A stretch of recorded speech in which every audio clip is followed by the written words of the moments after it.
Like if you don't know when to get in, when to get out, you don't have a system. Hey, it's Walter here, and you're at the Think Profit podcast, where we're going to help you develop a rock-solid trading confidence and avoid the potentially endless cycle of system switching. Right, Hugh? That's right. We're going to help you develop a wealth mindset, develop a trading strategy that fits your core personality, and help you overcome the obstacles that stop over 90% of traders. All right, Hugh, sounds good. You ready to go? Yeah, let's do this. All right, Hugh. So here's a question that's come in from a trader. And this trader says, my biggest challenge is reading charts and having entry and exit points for a trade. I really need my trading to be more simplistic. I need more simplicity in my trading.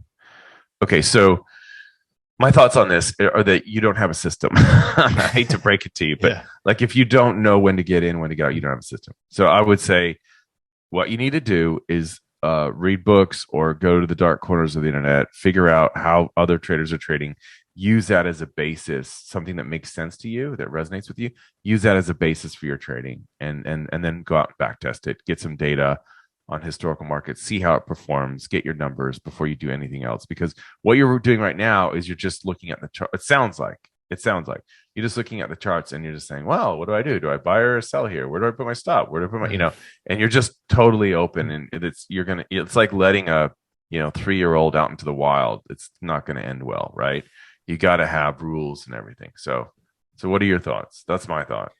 Yeah, no, totally agree. I think speaking to the complication part, like I think it's so easy to get so wrapped up in all these optimizations for an entry and an exit and all this stuff. And there's good awareness that he maybe thinks that it's too complex, but like you said, yeah, you got to narrow it down to a band of different things that you're going to try.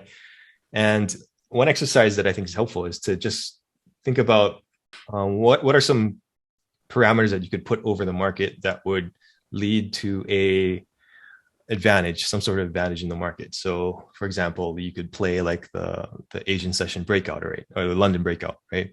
That might be an advantage that you could take a look at. Or you could play with chart patterns, or you could play with indicators or time zones. So what are some overlays that you can put over it to create these entry and exit rules, and then kind of formulate the most simple test you can create? Like just get a spreadsheet and say that was a winner, loser, winner, winner, winner, loser, and just kind of go through the charts and back test it just kind of quick and dirty.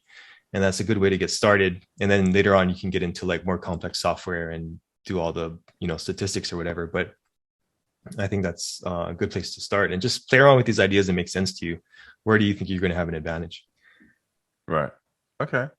Cool. Yeah, that sounds really good. Yeah, I agree. I mean, it's just about building your approach, isn't it? That's what it is. It's about building your approach. Yeah. All right. Cool. Thanks, Walter. Thanks. All information in this podcast is for educational and informational purposes only and is not trading or investment advice.